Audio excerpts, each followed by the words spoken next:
गर्मी अपने चरम पर थी। सूरज आग बरसा रहा था। उसी गांव में बबलू नाम का एक गरीब आदमी रहता था। बबलू का परिवार गर्मी से बहुत परेशान था। उनके पास कोई ऐसा साधन नहीं था जिससे उन्हें उस जानलेवा गर्मी में थोड़ी राहत मिल सके। उसी गांव में एक धनी व्यापारी रहता था जो बहुत ही लालची और चालाक था। एक दिन व्यापारी अपने व्यापार के लिए शहर जा रहा था। तपती धूप में चलते चलते उसका घोड़ा थक गया और उसने एक पेड़ के नीचे आराम करने का फैसला किया। सफर के दौरान उसकी सोने के सिक्कों से भरी कीमती थैली कहीं गिर गई। उसने घंटों अपनी थैली तलाश की मगर थैली का कोई पता ना चला। उसने गांव में घोषणा करवाने का फैसला किया। सुनो सुनो सुनो, आलमपुर के लोगों, जरा गौर से मेरी बात सुनो। व्यापारी बलदेव सिंह की सोने के सिक्कों से भरी थैली कहीं खो गई है। जो भी गांव का आदमी सोने के सिक्कों की थैली को तलाश करके व्यापारी जी को लाकर देगा, उसे 10 सोने के सिक्के इनाम में दिए जाएंगे। इस गर्मी में अपनी किस्मत आजमाओ और जल्दी से उस थैली की खोज शुरू करो। अरे ये व्यापारी हमें क्या मूर्ख समझता है जो इस जानलेवा गर्मी में हम इसके सोने के सिक्के की थैली ढूंढते फिरें। और अगर मान भी लो कि किसी गांव वाले ने इसकी थैली तलाश करके इसे दे भी दी तो ये उसे एक सोने का सिक्का भी नहीं देगा। ये सब उस लालची की चाल है। तुम सही कहते हो भाई, अगर मुझे इसकी थैली मिल गई तो मैं कानों कान किसी को खबर भी नहीं होने दूंगा और अपना बोरिया बिस्तर बांधकर किसी दूसरे शहर में चला जाऊंगा। पूरे 2 दिन गुजर गए लेकिन व्यापारी की सोने के सिक्कों की थैली का कुछ पता ना चला। वो घोषणा करने वाले से कहने लगा, मेरी वो थैली मेरी जिंदगी भर की कमाई है, मेरे खून पसीने की कमाई। सालों तक मैंने रात दिन मेहनत की, तब जाकर वो सोने के सिक्के इकट्ठे किए थे। मुझे नहीं लगता कि इस तपती गर्मी में कोई मेरी थैली को ढूंढने की कोशिश करेगा। अगर किसी को थैली मिल गई और उसने ईमानदारी से लौटा दी तो मैं उसे एक सोने का सिक्का दे ही दूंगा, उसकी मेहनत का। लेकिन अगर किसी ने चालाकी करने की कोशिश की तो मैं उसे बख्शूंगा नहीं। जी व्यापारी जी, आप बिल्कुल चिंता मत कीजिए, आपकी थैली आपको जरूर मिलेगी। मैं पूरे गांव में जासूस फैला दूंगा। जैसे ही वो थैली किसी को मिलेगी वो तुरंत ही हमें बता देंगे। उधर बबलू की पत्नी राधा अपनी पड़ोसन सगुन के साथ अपने घर के बाहर बैठी थी। राधा, इस बार की गर्मी तो जान लेकर छोड़ेगी। ऐसी गर्मी मैंने अपने जीवन में कभी नहीं देखी। मेरे घर में पानी की एक बूंद नहीं बची और बच्चे प्यास से तड़प रहे हैं। मेरा मन करता है कि मैं इस गांव को छोड़कर कहीं और चली जाऊं। सगुन, मेरे दिल का दर्द भी तुझसे कम नहीं। इस गर्मी की वजह से ना दिन गुजरता है और ना ही रात कटती है। बबलू भी दिन रात इस गर्मी में खेतों में लगा रहता है लेकिन कुछ हासिल नहीं होता। बस घर का गुजारा ही हो पाता है। हाँ राधा, सच कहा, मेरे पति भी दिन भर मजदूरी करते हैं मगर जो कमाते हैं वो पेट भरने को भी काफी नहीं। मैं तो सोचती हूँ क्या हमारी जिंदगी हमेशा ऐसी ही रहेगी। ना जाने कब वो दिन देखने को नसीब होगा जब हमारे घर में हर सुख सुविधा होगी। चल अच्छा राधा बहन, मैं चलती हूँ, वो खेत से आने ही वाले होंगे। सगुन राधा के घर से चली जाती है। उतने में ही बबलू आ जाता है। राधा अपने पति से कहती है, इस गर्मी ने मेरे सब्र का बांध तोड़ दिया है। हर दिन तुम्हें इस तपिश में खेतों में जलते देख मेरा दिल टुकड़ों में बट जाता है। तुम्हारी मेहनत से बस 2 रोटी नसीब होती है। तुम अपने मजदूरी के पैसे क्यों नहीं बढ़ा देते? तुम ठीक कहती हो राधा, मैं आज से अपनी मजदूरी के पैसे बढ़ा दूंगा। एक दिन के काम के लिए इतने पैसे तो मिलने ही चाहिए जिससे हम एक दिन का गुजारा अच्छे से कर सकें। दोनों आपस में बात कर ही रहे थे कि उतने में गांव का जमींदार बबलू के घर आता है और बबलू से कहता है, बबलू, खेतों में पानी की सख्त जरूरत है। इस गर्मी ने सब कुछ सुखा दिया है। तुम तालाब से पानी लाकर मेरे खेतों को सींचो। मैं कुछ दिन के लिए बाहर जा रहा हूँ, मेरे लौटने तक काम पूरा कर देना। जमींदार जी, मैं आपका काम करूंगा, मगर इस गर्मी में तालाब से पानी लाना आसान नहीं है। धूप में मेरा शरीर जल जाता है और तालाब तक पहुंचते पहुंचते सारा दम निकलने को हो जाता है। इसीलिए जमींदार साहब, अब मैंने अपनी मजदूरी बढ़ा दी है। एक दिन के काम के लिए 2 अशर्फियां देनी होंगी। मेरी मेहनत का यही हक है ताकि मेरा परिवार भूखा ना सोए। 2 अशर्फियां? ये क्या मजाक है बबलू? कहीं तू पागल तो नहीं हो गया है या तेरा दिमाग घास चरने गया है जो एक दिन में डबल मजदूरी कर दी? 1 अशर्फी में गांव के बहुत से लोग काम करने के लिए तैयार हैं। मैं तो तुम्हें मेहनती, ईमानदारी समझता था, मगर तुम तो लालची निकले। तुम्हें 2 अशर्फियां कोई भी नहीं देने वाला एक दिन की मजदूरी के। तुम भूखे ही मरोगे। जमींदार ताने मारकर चला जाता है। बबलू उदास होकर राधा से कहता है, राधा, देखा तुमने? इस गर्मी में हमारा पसीना बहाना इनके लिए पानी से भी सस्ता है। जमींदार को मेरी मेहनत की कीमत सुनते ही गुस्सा आ गया। मैं दिन रात जलता हूँ, फिर भी मेरी मेहनत का कोई मोल नहीं। कभी कभी लगता है इस गांव में मेरी ईमानदारी ही मेरी सबसे बड़ी कमजोरी है। बबलू, आपकी ईमानदारी कमजोरी नहीं, आपकी ताकत है। इस गर्मी में आपकी हालत देखकर मेरा मन टूट जाता है। आप बिल्कुल भी चिंता मत करो, मैं आपके साथ हूँ। राधा, तुम्हारा साथ ही मेरा हौसला है। अब से 2 अशर्फियां ही लूंगा, चाहे कोई काम कराए या ना कराए। इतना कहकर बबलू तपती धूप में काम की तलाश में निकल पड़ता है। रास्ते में कुएं के पास उसकी नजर एक चमकती थैली पर पड़ती है। वो उसे उठाता है और देखता है कि उसमें सोने के सिक्के भरे हुए हैं। सिक्के देखकर बबलू का दिल जोर जोर से धड़कने लगता है। फिर वो सोचने लगता है, ये सिक्के किसकी जिंदगी की कमाई है? इस गर्मी में इसे खोने वाला कितना बेचैन होगा। अगर मैं इसे रख लूं तो शायद हमारी गरीबी मिट जाए, मगर मेरे मन का सुकून हमेशा के लिए चला जाएगा। ईमानदारी मेरा सबसे बड़ा गहना है और इसे मैं किसी कीमत पर नहीं बेचूंगा। मुझे ये थैली इसके मालिक तक पहुंचानी होगी। फिर बबलू सोने के सिक्कों की थैली लेकर अपने घर पहुंच जाता है। राधा देखती है कि बबलू कुछ परेशान है, तो वो उससे पूछती है, क्या हुआ जी? आप तो काम ढूंढने गए थे, तो फिर इतनी जल्दी क्यों लौट आए? इस गर्मी ने तुम्हें और कमजोर कर दिया है या कोई और बात है? मेरा दिल बेचैन हो रहा है, बताओ ना।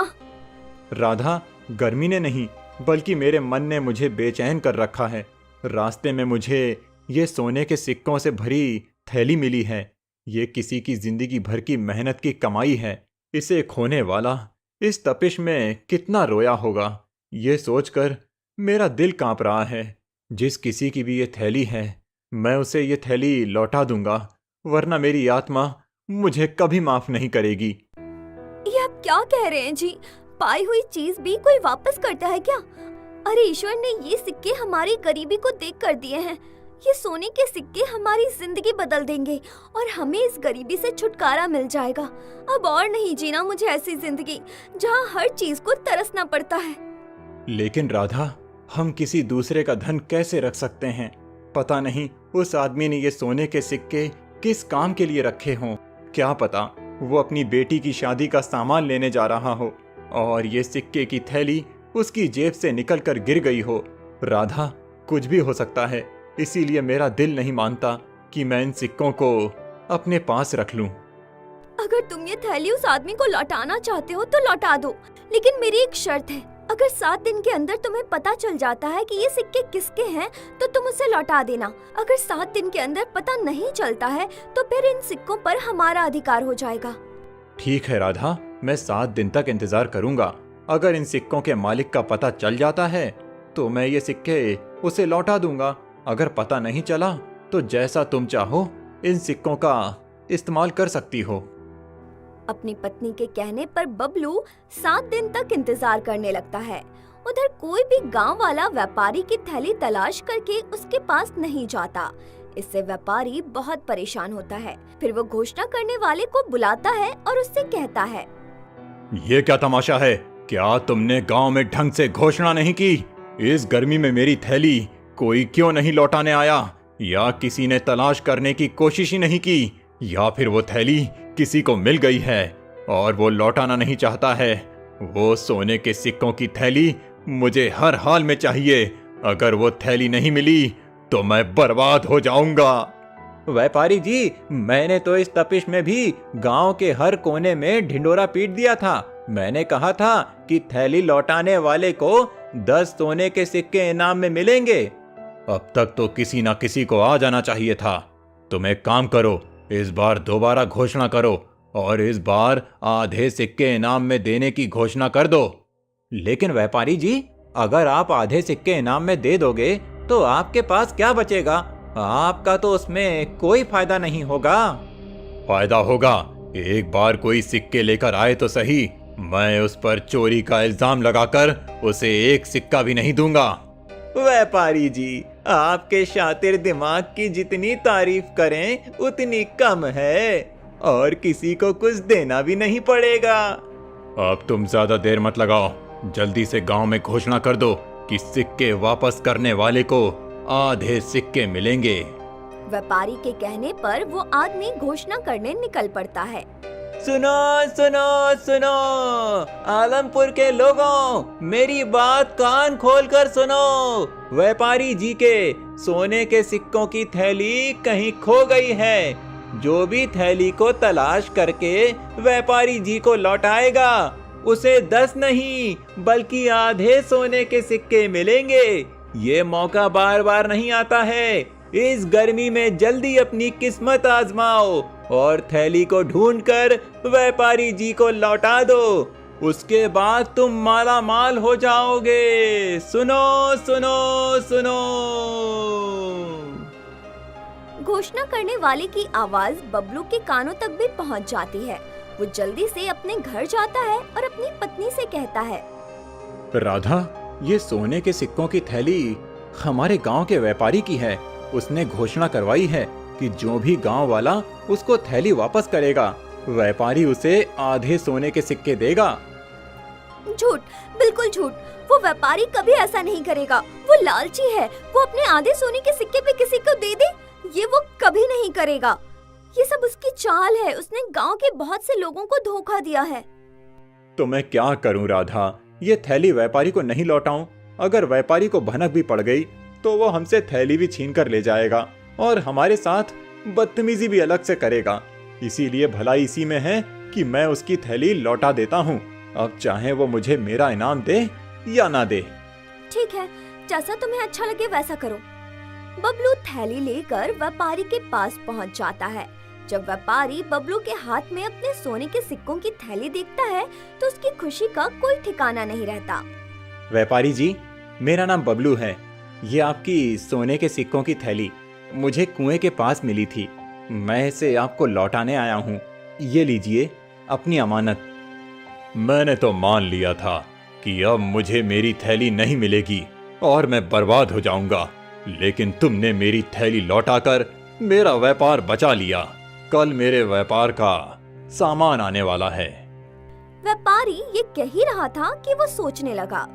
अब ये बबलू मुझसे अपना इनाम मांगेगा, लेकिन मैं इसे ऐसा सबक सिखाऊंगा कि ये अपना इनाम मांगना भूल जाएगा।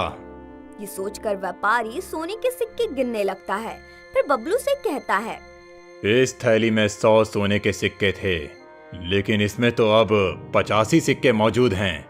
मुझे लगता है कि तुमने अपना इनाम पहले ही निकाल लिया। चलो अच्छा किया, वैसे भी मुझे तुम्हारा इनाम तो देना ही था। व्यापारी की ये बात सुनकर बबलू घबरा जाता है और व्यापारी से कहता है, आप ये क्या कह रहे हैं व्यापारी जी? इस थैली में 100 नहीं बल्कि 50 सोने के सिक्के थे। जब मुझे थैली मिली थी तो मैंने खुद अपने हाथों से सिक्के गिने थे। तुम्हारे कहने का क्या मतलब है कि हम झूठ बोल रहे हैं और हम तुम्हारा इनाम नहीं लौटाना चाहते? नहीं व्यापारी जी, ऐसी बात नहीं है। तो फिर कैसी बात है? या फिर मेरे साथ चालबाजी कर रहा है और मुझसे डबल इनाम लेना चाहता है? व्यापारी जी, ये आप क्या कह रहे हैं? मैंने इस थैली से एक सिक्का भी नहीं निकाला है। अगर मैं चोर होता तो ये थैली आपको लौटाने ही क्यों आता? इस गर्मी में मैंने अपनी जान जोखिम में डालकर ये थैली आपको लौटाई है। मैं इस गांव का नामी व्यापारी हूँ और तुम जानबूझकर मुझे बदनाम करने की कोशिश कर रहे हो। अब मैं तुम्हारी शिकायत राजा से करूंगा। महाराज ही हम दोनों की समस्या का हल कर सकते हैं कि मैं झूठ बोल रहा हूँ या फिर तुम। व्यापारी बबलू को राजा के दरबार में लेकर जाता है और राजा से कहता है, महाराज, मेरी सोने के सिक्कों से भरी थैली खो गई थी। उस थैली में 100 सोने के सिक्के थे। मैंने घोषणा कराई थी कि जो भी तलाश करके थैली लौटाएगा उसे आधे सोने के सिक्के इनाम में दे दिए जाएंगे। बबलू ने वो थैली मुझे लौटा दी, लेकिन जब इसने मुझे वो थैली लौटाई तो उसमें 50 सोने के सिक्के ही थे। और बबलू का कहना है कि जब इसे थैली मिली थी तो इसमें 50 ही सोने के सिक्के थे। मुझे तो लगता है इसने थैली से 50 सिक्के चुरा लिए हैं। अब ये मुझे बदनाम करने की कोशिश कर रहा है। महाराज, आप ही हमारा फैसला कर सकते हो। महाराज, एक बार मेरी बात भी सुन लें। मुझे ये थैली कुएं के पास मिली थी। मैंने इसे ज्यों का त्यों व्यापारी को लौटा दिया। मैंने कभी किसी के साथ धोखा नहीं किया। महाराज, आज मेरी इज्जत दांव पर है। मैं आपसे सिर्फ इतना चाहता हूँ कि सच सामने आए। मैं गरीब हूँ मगर बेईमान नहीं। राजा, जो अपनी समझदारी और न्यायप्रियता के लिए मशहूर था, व्यापारी की चाल को भांप लेता है, मगर बिना सबूत वो फैसला नहीं सुना सकता। वो कहता है, इस मामले में अभी साफ सबूत नहीं है। मैं इसकी पूरी जांच करवाऊंगा। आप दोनों 2 दिन बाद दरबार में दोबारा हाजिर होना। अब तुम दोनों यहाँ से जा सकते हो। 2 दिन बाद राजा दोनों को फिर बुलाता है और उन दोनों से कहता है, व्यापारी, तुमने कहा कि तुम्हारी थैली में 100 सोने के सिक्के थे, तो ये 50 सोने के सिक्कों वाली थैली तुम्हारी कैसे हो सकती है? तुम अपनी 100 सिक्कों वाली थैली को तलाश करो। और बबलू, ये 50 सोने के सिक्कों की थैली तुम अपने पास रखो। अगर 2 हफ्ते के अंदर इन सिक्कों का मालिक थैली लेने आता है तो तुम उसे लौटा देना, वरना ये थैली तुम्हारी हो जाएगी। फिर तुम जैसा चाहो इसका इस्तेमाल कर सकते हो। राजा की बात सुनकर व्यापारी गुस्से से तिलमिलाता है, मगर वो कुछ भी नहीं कर सकता। वो अपने जाल में खुद ही फंस गया था, इसलिए वो चुपचाप अपने घर लौट जाता है। व्यापारी के जाने के बाद बबलू से कहता है, बबलू, मैंने पहली ही नजर में व्यापारी का लालच देख लिया था कि वो तुम पर झूठा आरोप लगा रहा है। इसीलिए उस व्यापारी को उसकी करनी की सजा मिलनी ही चाहिए थी। अब तुम अपने घर जा सकते हो और अब ये सिक्के तुम्हारे हैं। इन पर किसी का अधिकार नहीं है। महाराज, आप बहुत महान हैं। हम बहुत खुश नसीब हैं जो हमें आपके जैसा न्याय प्रिय राजा मिला। राजा बबलू से खुश होकर उसको ढेर सारा धन देता है। उसके बाद बबलू अपने घर लौट जाता है। फिर वो अपनी पत्नी को सारी बातें बताता है कि किस तरह राजा ने उस लालची और धोखेबाज जमींदार को सबक सिखाया। ये सुनकर राधा बहुत खुश होती है। ये सब तुम्हारी सच्चाई और ईमानदारी का चमत्कार है। मुझे विश्वास ही नहीं हो रहा कि वो सिक्के राजा ने हमें दे दिए हैं और तुम्हारी ईमानदारी से खुश होकर इतना सारा धन भी दे दिया। लेकिन अब मैं चाहती हूँ कि तुम जमींदार के सिक्के वापस कर दो। उसे अपने लालच की सजा मिल चुकी है। वो समझ गया है कि झूठ बोलने का क्या नतीजा होता है। ये उसकी मेहनत की कमाई है, इसलिए उसी के पास जाना चाहिए। किसी का हक मारना हमें शोभा नहीं देता। राधा, तुमने मेरे मन की बात कह दी। चाहे व्यापारी ने मेरे साथ गलत किया, मगर हम उसकी तरह नहीं बन सकते। अगर हम उसकी थैली रख लेंगे तो हमारी ईमानदारी का क्या मोल रह जाएगा। मैं इसे लौटाने जा रहा हूँ। बबलू थैली लेकर व्यापारी के पास पहुँच जाता है। बबलू को देखकर व्यापारी गुस्से से आग बबूला हो जाता है और बबलू से कहता है, अब क्या लेने आया है बबलू? सोने के सिक्के तो मिल ही गए तुझे। अब क्या मेरी जान लेने आया है? मैं आपकी जान नहीं बल्कि आपके सिक्के वापस करने आया हूँ। मैं नहीं चाहता कि मेरी वजह से आपके साथ अन्याय हो। ये लीजिए अपने सोने के सिक्कों की थैली। बबलू, आज तुमने मेरी आंखें खोल दी हैं। मैंने लालच में अंधा होकर तुम पर झूठा इल्जाम लगाया। उस थैली में 100 नहीं बल्कि 50 ही सिक्के थे। मैंने तुम्हारे जैसे भले और सच्चे इंसान को बदनाम करने की कोशिश की। मैं तुम्हारा गुनहगार हूँ। बबलू, मुझे माफ कर दो। आज मैंने सीखा कि असली अमीरी ईमानदारी में है। व्यापारी जी, आपको अपनी गलती का एहसास हो गया। मेरे लिए यही सबसे बड़ा इनाम है। इंसान गलतियां करता है, मगर उन्हें सुधारने वाला ही सच्चा इंसान है। बस अब आप किसी और के साथ ऐसा ना करना। बबलू, तुमने सिर्फ मुझे थैली नहीं, एक नया जीवन दिया है। मैं वादा करता हूँ, अब मैं लालच और चालाकी छोड़ दूंगा और हमेशा ईमानदारी से अपना व्यापार चलाऊंगा। व्यापारी को अपनी गलती का एहसास हो जाता है और फिर वो ईमानदारी से अपना व्यापार करने लगता है और बबलू भी अपनी पत्नी राधा के साथ सुख चैन से जीवन बिताने लगता है।